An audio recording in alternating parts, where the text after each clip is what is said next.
E aí, pessoal, tudo bem? Tudo certo? Como é que vocês estão? Na aula de hoje, então, nós vamos dar sequência ao nosso estudo de eletrostática, falando sobre processos de eletrização, certo? Então, basicamente, o que eu faço quando eu quero doar elétrons para um corpo ou tirar elétrons desse corpo, certo? Ou seja, torná-lo eletrizado. Lembrando que um corpo neutro não significa que ele não tem cargas elétricas. E sim, ele tem cargas positivas e negativas na mesma quantidade. Quando esse corpo ganha elétrons, ele fica negativo, porque elétrons são negativos. Quando esse corpo perde elétrons, ele fica positivo, certo? Perdeu carga negativa, então ele fica carregado positivamente. A primeira coisa que nós precisamos conhecer é a conservação da carga elétrica, que diz que carga elétrica não pode ser criada ou destruída. Portanto, em um sistema isolado, o valor dela vai se conservar. Imaginem que eu tenho, por exemplo, então, um sistema com duas cargas, a carga A e a carga B. Esse sistema, que só tem esses dois corpos carregados, passa por um processo e as cargas A e B, galera, são diferentes. As cargas eram mais 5 menos 1, agora a A está com mais 2. Eu poderia prever quanto vale a carga B? Sem dúvida. Porque olha aqui no início, galera, quanto que era a carga desse sistema? Mais 5 com menos um, a carga era 4, mais 4. Ela tem que continuar sendo mais 4, porque a carga elétrica se conserva. Então, se A tem carga mais 2, eu sei que B tem que ter carga mais 2 também, para que a carga continue sendo igual. Se o total aqui é 4, o total aqui também tem que ser 4, porque a carga se conserva. Então, qualquer processo de eletrização tem que seguir esse princípio, que é o fato de que cargas elétricas se conservam. O nosso foco vai ser justamente esse aqui, ó. Qual foi o processo que fez A e B trocarem elétrons entre si? E basicamente existem três formas de eletrizar um corpo. A primeira e mais fácil delas é a eletrização por contato. Na eletrização por contato, a gente vai estudar o seguinte caso bem específico: corpos condutores e idênticos. Então, para que aconteça a eletrização por contato, os corpos devem ser condutores, certo? E nesse caso que nós vamos falar agora, pessoal, que é o que costuma cair no vestibular, eles são corpos idênticos. Então, eu tenho, por exemplo, duas esferas feitas do mesmo material, com o mesmo raio. Para esse caso, elas vão ter cargas iniciais diferentes, precisam ter cargas iniciais diferentes, para no final adquirirem cargas iguais. Por exemplo, eu tenho uma esfera com carga mais 10, a outra com carga mais 20. Eu simplesmente encosto as duas, né? Eletrização por contato, são duas esferas idênticas e condutoras. Mais 10 com mais 20 dá mais 30. Como elas são idênticas, quando eu separar, vai ficar mais 15 para cada uma. Então, as cargas inicialmente são diferentes, no final ficam iguais.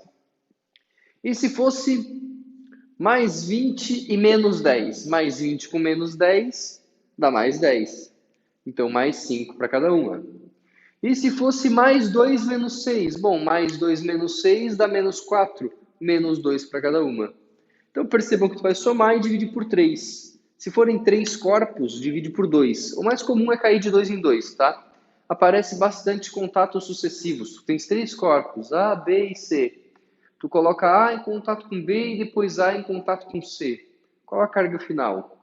Galera, soma e divide por 2, A e B em contato. Soma e divide por 2, A e C em contato. Bem tranquilo, né? Então, basicamente, as cargas finais, né? Quando a gente coloca essa linha é para indicar que é no final, as cargas finais são iguais e é só tu somar as duas cargas iniciais e dividir por 2. Então, sempre isso. No início, cargas diferentes, no final, cargas iguais. Ok? A segunda forma de eletrizar um corpo, pessoal, se chama eletrização por atrito. Aqui os corpos eles podem ser condutores ou isolantes, mas é muito importante, eles têm que ter materiais diferentes. Por quê? Porque basicamente quando eu vou eletrizar um corpo por atrito, galera, eu vou simplesmente pegar os elétrons que estão ali na superfície e fornecer energia para eles. E aí eles vão passar daquele corpo que tem mais tendência a perder os elétrons para aquele que tem mais tendência a ganhar os elétrons, certo? E essa tendência de ganhar e perder elétrons depende do material. Então, se for o mesmo material, não vai passar elétron de um lado para o outro, porque a tendência de ganhar e perder é a mesma. Eu tenho que ter um material que tem uma maior tendência a ganhar com um que tem uma maior tendência a perder. Por isso, materiais diferentes. Usualmente, na eletrização por atrito, a gente tem o seguinte caso.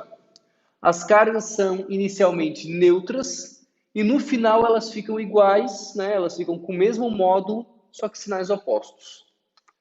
Olha que simples, eu tenho dois corpos e eles são neutros, eles são de materiais diferentes. Aí eu atritei. Se um ganhar carga mais 5, logicamente o outro vai ganhar carga menos 5. Porque o tanto de elétrons que um perdeu é porque o outro ganhou. Se passou 10 elétrons do A para o B, o A ficou lá com uma carga mais 10, o B com uma carga menos 10E, né? Mais 10E menos 10E. Certo? Então, no final, os corpos têm cargas inicialmente neutras e no final as cargas são de mesmo módulo, elas têm o mesmo valor, só que são opostas. E vocês podem se perguntar, João, e como que eu sei quem vai ganhar e quem vai perder, quem vai ficar positivo, quem vai ficar negativo? Pessoal, alguém foi lá, testou uma série de materiais, viu quem ficava positivo e quem ficava negativo e organizou essa tendência dos materiais em ganhar e perder elétrons em uma tabela, que a gente chama de série triboelétrica. O que é a série triboelétrica? É uma tabela com vários materiais, de modo que quanto mais para cima nessa tabela, mais tendência de ficar positivo, né? Mais tendência de perder elétron. E quanto mais para baixo nessa tabela, mais tendência de ficar negativo e, portanto, tendência de ganhar elétrons, certo? Quanto mais para cima, mais tem tendência a ganhar, quanto mais para baixo, mais tem tendência a perder. Além disso, pessoal, percebam o seguinte, quando os materiais estiverem bem distantes um do outro, essa diferença da tendência de ganhar e perder elétrons é muito grande. Então, eles adquirem muita carga. Quando eles estiverem bem pertinho, é porque essa tendência é meio parecida. Então, eles não adquirem tanta carga elétrica assim. Então, observem que aqui nessa tabela, sempre quando tiver mais longe um material do outro, adquire mais carga. Ok? Mais longe, adquire mais carga. Então, o material de baixo fica negativo, o material de cima fica positivo. Sempre que eu tiver dois materiais e atritar os dois, o de cima é o positivo, o de baixo é o negativo, na série triboelétrica. E, por fim, nós temos a eletrização por indução eletrostática, que por si só não é um processo de eletrização, é um processo de polarização, certo? Porque ela ocorre, vou botar aqui, ó, ela ocorre, tá até em letra grandona aqui, ó, ela ocorre sem contato. Como ela ocorre sem contato, ela é um processo que só polariza os corpos. Curte só. Eu tenho um corpo, pessoal, e eu representei com a mesma quantidade de maisinhos e menusinhos, que é para mostrar que esse corpo está neutro. E eu aproximo sem tocar um corpo carregado, por exemplo, positivamente. A esse aqui, a gente dá o nome de indutor. Por quê? Porque ele vai induzir polos elétricos aqui. Então, por esse motivo, esse cara aqui recebe o nome de induzido. Curte só. Esse cara não é positivo, os opostos se atraem. Então, ele vai atrair os elétrons desse corpo para perto dele.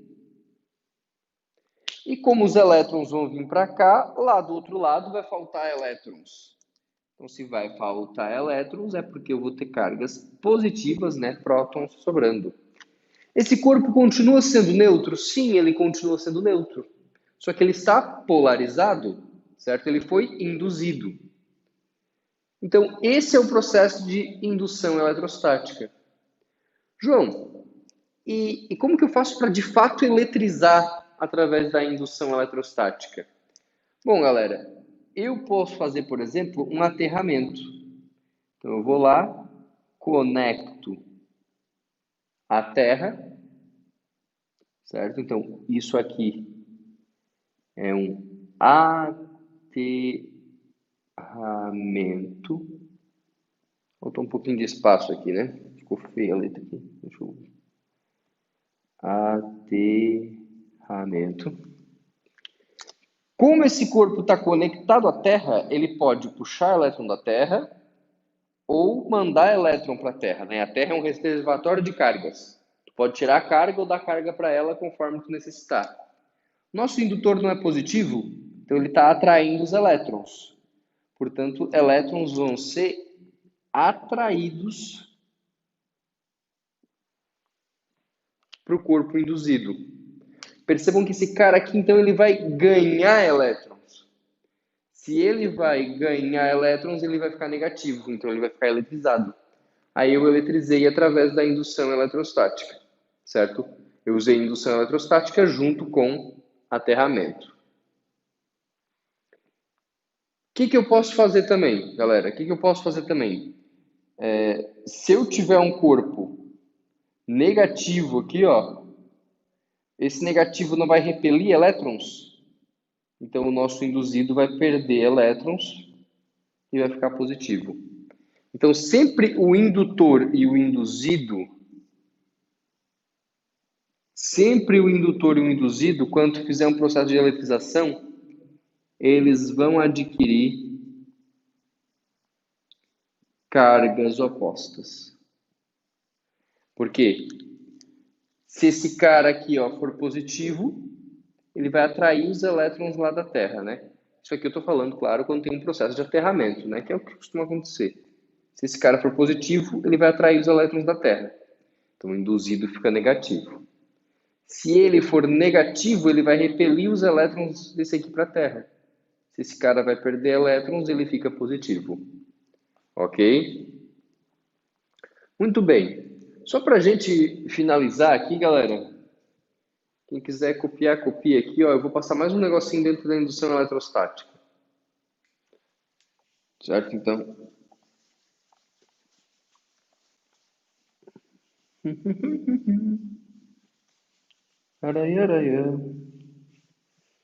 Só para a gente não ter que começar tudo, galera. Tem um negócio dentro da indução eletrostática, uma aplicação bem interessante, tá? Que se chama eletroscópio. O que é o eletroscópio? Ele identifica se um corpo tem carga elétrica. Basicamente, ele consiste nisso aqui, ó.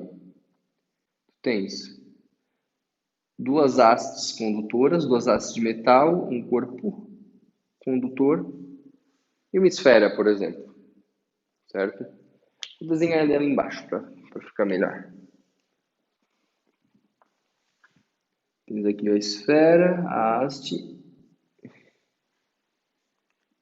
Isso aqui tudo é condutor, pessoal. Imaginem que eu aproximo desse eletroscópio um corpo carregado. Vou pegar agora um corpo carregado negativamente.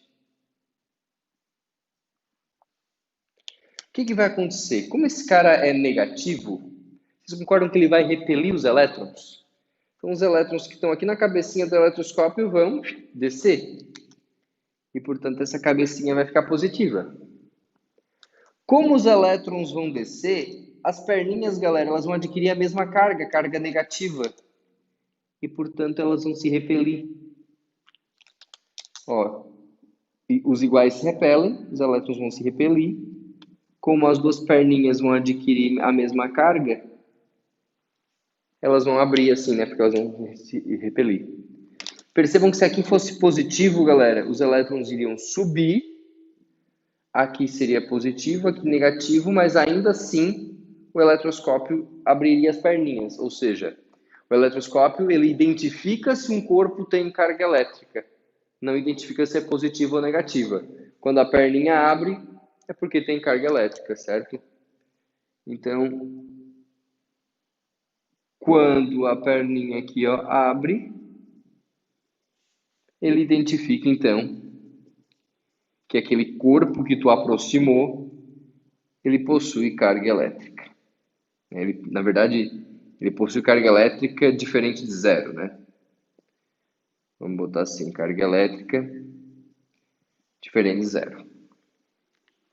Então, se esse cara estiver carregado, e quando tu aproxima ele do eletroscópio, as perninhas vão abrir, certo? Percebam que isso aqui ocorre sem contato. Isso é indução eletrostática. Muito bem, falamos da conservação da carga, da eletrização por contato, por atrito, por indução eletrostática e dessa aplicação muito legal do eletroscópio. Então é isso que tratava a nossa aula de hoje, certo? Esses são os processos de eletrização, pessoal.